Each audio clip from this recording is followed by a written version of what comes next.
Hello and welcome to First Look with two zeros. I'm Young John, and today we're going to look at something quite special. This is Turtle Beach's first open back gaming headset. This is called the Atlas Air. I'm super excited because open back headsets offer you so much more spaciousness when you listen to it. Let me first thank Turtle Beach for sending over this review unit, and without further ado, let's take a look at what's inside the box. So we're looking at the official box. This is the front of the box, and you can see this one is in black. And on the side, you have a whole bunch of specs. Here's the back of the box. You have a whole bunch of specs in English, German, Spanish, French, Japanese, and Korean. Other side. And on the bottom, we have the package contents, some of the technical specs, and PC requirements. So there's some tamper-proof stickers to prove that these haven't been opened yet. There's a nice little pull tab here. Go ahead and rip it off. There's another one up here. Just go ahead and rip that off. How do you open this? There's a third sticker down here. And for that, there is no pull tab. Get my trusty knife. And here it is. The first thing you see is a do not eat bio dry silica gel. We've brightened up the video a little bit. And now here is the first thing you see, a bag with your headset. Ta-da! Beautiful, beautiful. Of course, your bag, and it has a separate pocket, I guess for a cable. You have your literature. Here is your mic attachment. Little sponge. Wireless transmitter. USB-C to USB-A cable, and your 3.5mm 4-pole plug, and another piece of silica gel, and that's it.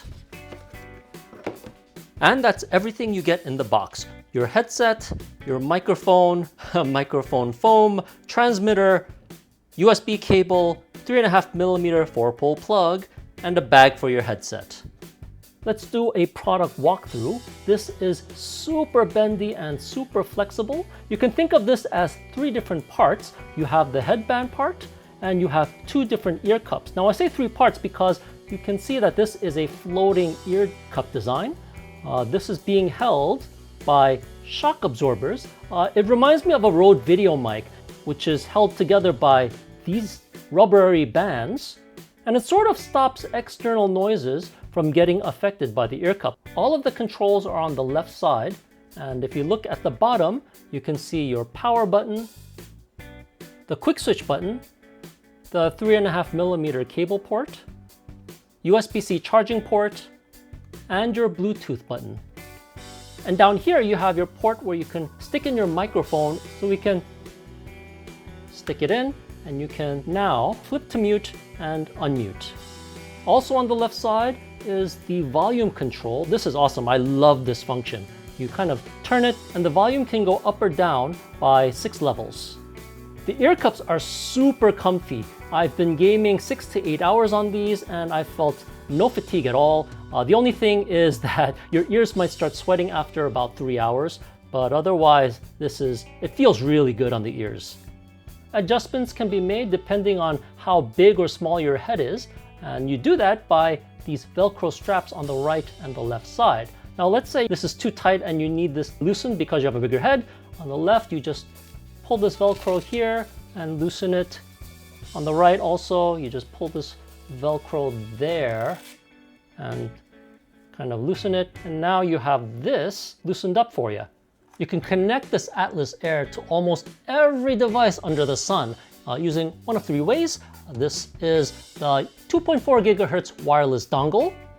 You can connect using Bluetooth or using the 3.5mm cable that you're provided with here. That makes this compatible with almost everything: your PC, Xbox, PlayStation, your Switch, mobile phone, almost everything under the sun. The awesome thing about the wireless and the Bluetooth is that you can have both of them connected at the same time and use, the quick button on the ear cup to switch between either or. When it comes to the wireless, when you connect the cable, the wireless stuff turns off automatically, saving you battery. Speaking of cables, the 3.5mm cable is 5.9 feet long. It's 1.8 meters. And it's worth mentioning, if you plug this in wrong, it might not actually work, because if you look at the ends of the cable, one is a 4-pole plug. It's divided into 4 sections. The other is a 5-pole plug. 5-pole is the one that's closest to the volume control, and this is where you would stick into your headset. And the other end is where you stick into your phone or your audio player or whatnot, but make sure that the correct end is in the correct hole. Your other cable is your USB-C to the USB-A. You stick in your USB-C to the bottom of your left ear cup and plug this one into your computer or your charger. Open back headsets are kind of a special breed of headset. It's not for everyone. You can't use them all the time. Most headsets are closed back. You can think of it as a cup. It's like this, and the sound outside can't penetrate in your ear, and the music you're playing can't penetrate out. Open backs are more like this, okay? You can hear everything from the outside, and your music can be heard by everybody around you. Think of this as a Formula One car, okay? You need the proper racetrack, and how many of those are there in the world? You can't have any potholes. You need a supercar driver with the correct license. All of that you need before you use one of these. What it means is that you can't use these in noisy places. You can't use them on the subway, you can't use them on the streets, and the audio will be ruined then. But if you can provide an ideal atmosphere, a quiet room where you won't have any interference, that's when these guys will shine. But it's difficult to find a place because you'll hear everything from refrigerator noise, your air conditioners, your brother or sister screaming on the other room, doors slammed. You'll hear it all. But if you have a quiet room, that's when you'll squeeze out every bit of performance from these guys. If you're listening to a concert, it'll feel like you're almost at the concert. This kind of spaciousness can only be had with open bag headphones. Audio quality is excellent. It's got super low lows, really high highs. Rated frequency is between 20 and 40,000 hertz, which doesn't really make any difference because human hearing only goes from 20 to 20,000. This can go to 40,000, but you'll never be able to hear it. The dynamic range is stupendously good. When you're listening to music, given that you have a good recording, oh my God, this sounds so good. I'll link 2 videos in the notes. One is a Formula One drive by Sebastian Vettel. He's one of the top drivers in the world, and you'll hear the sound space of driving a Formula One car and the engine sound around the track. The second video is an orchestral piece. This is The Young People's Guide to the Orchestra by Benjamin Britten. I've marked the time to double bass playing. The performance is done in a German hall, I think, and if you listen between the playing of the bass, when it transitions to the harp, you can hear the dong, dong. It's amazing what you can hear with these guys.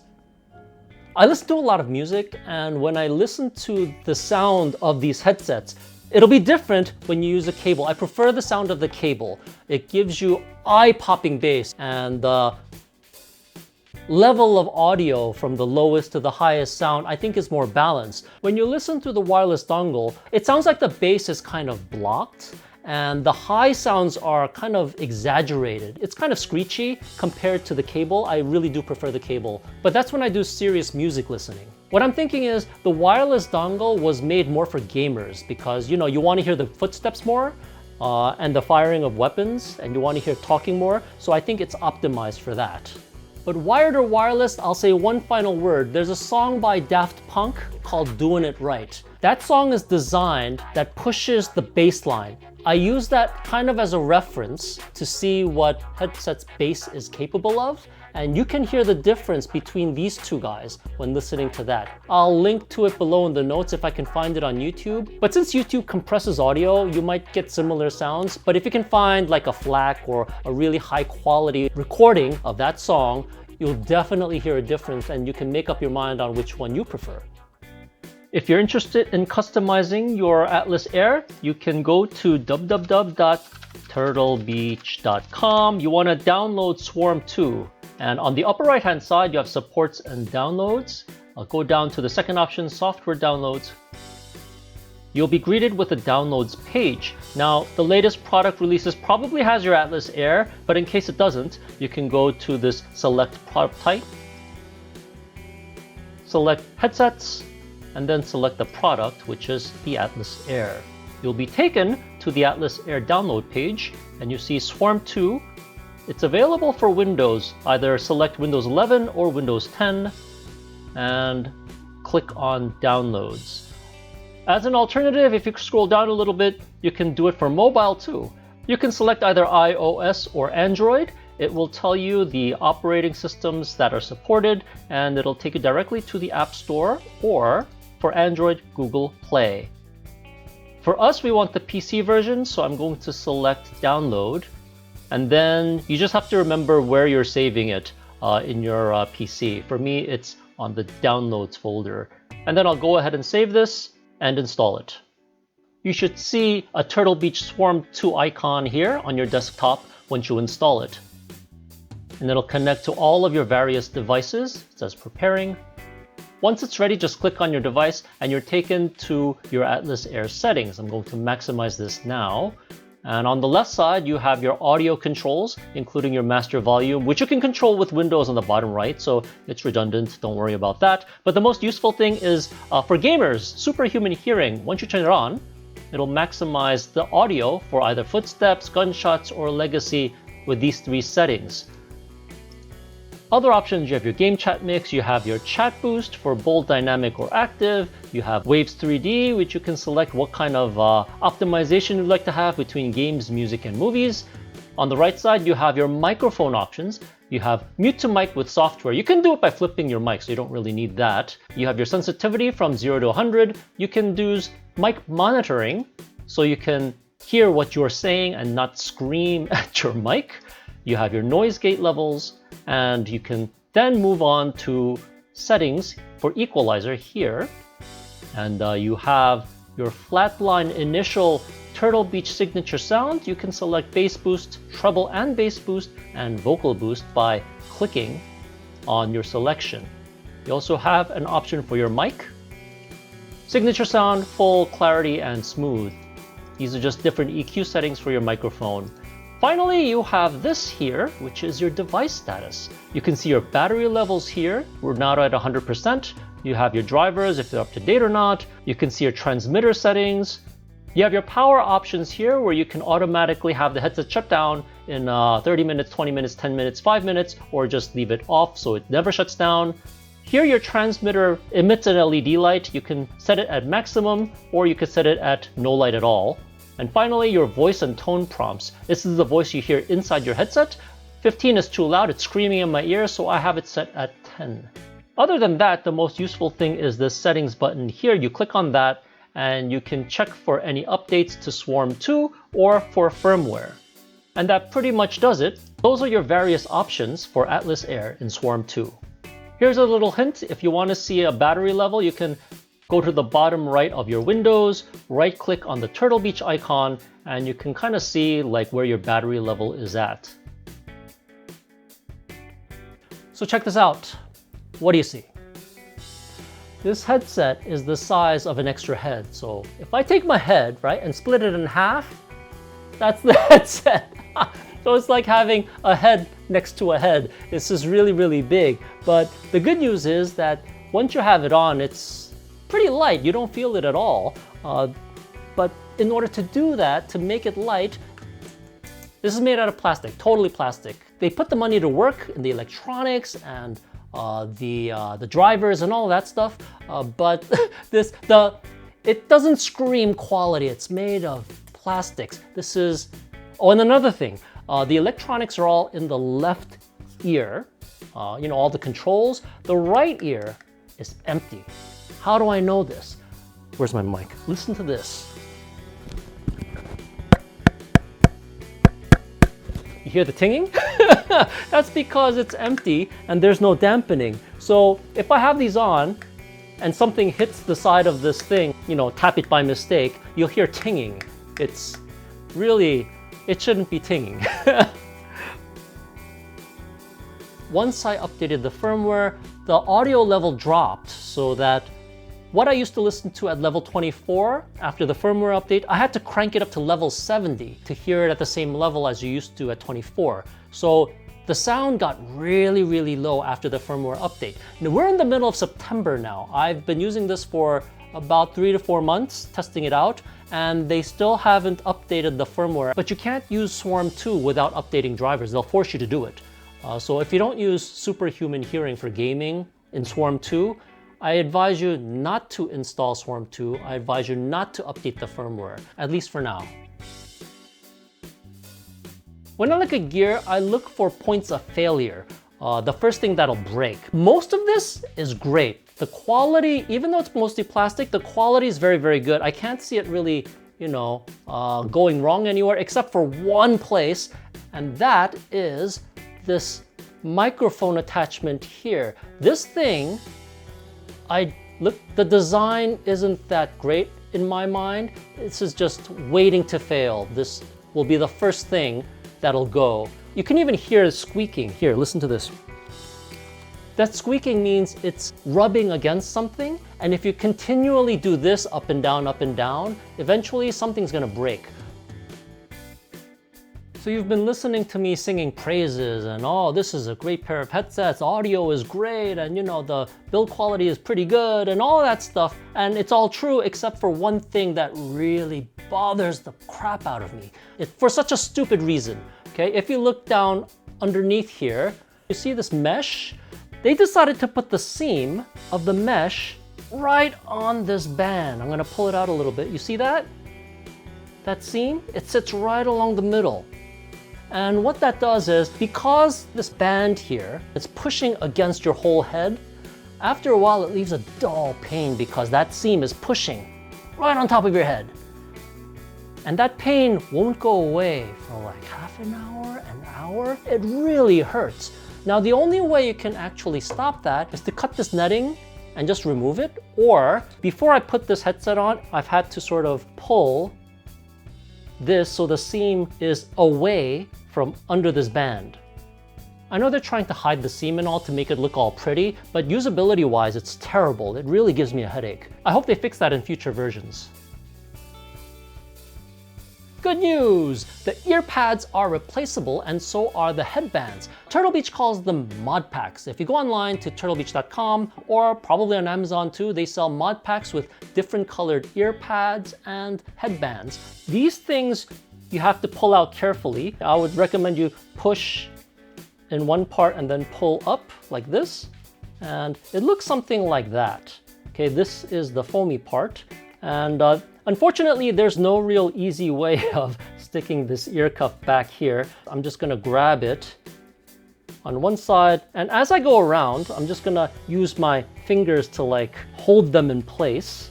Now I have to go all the way around and just sort of pull it in for the rest of the area around. Not so easy, but it's doable. As for the headband, you simply unstrap this, unstrap that, and you pull it out this way. Come on, there we go. And succeeded. And now when you put it back, stick it through this hole there. I'm gonna feed it under this band here, push this through. I found my way through here, put it through that hole there. Velcro strap one side, pull it through this hole, strap it, and that part's done. Now I'm gonna pull this, put it through the bottom hole here, pull this up and Velcro strap it there, and then I'm finished.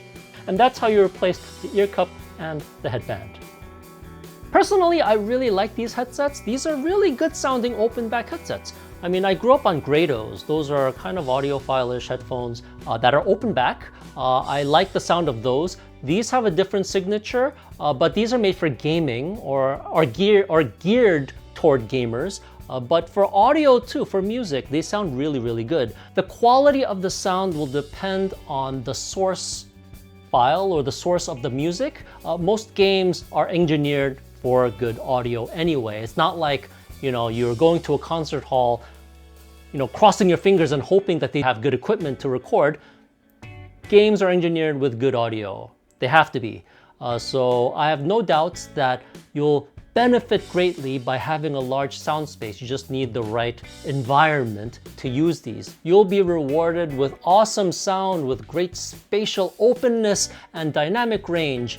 Thank you so very much for watching our video of the Turtle Beach Atlas Air. These are phenomenal headsets that gives you this sense of spaciousness as long as you use them in the right conditions. If you want to check out prices, we'll leave Amazon affiliate links down below in the notes, or you can go directly to turtlebeach.com and check out the prices over there.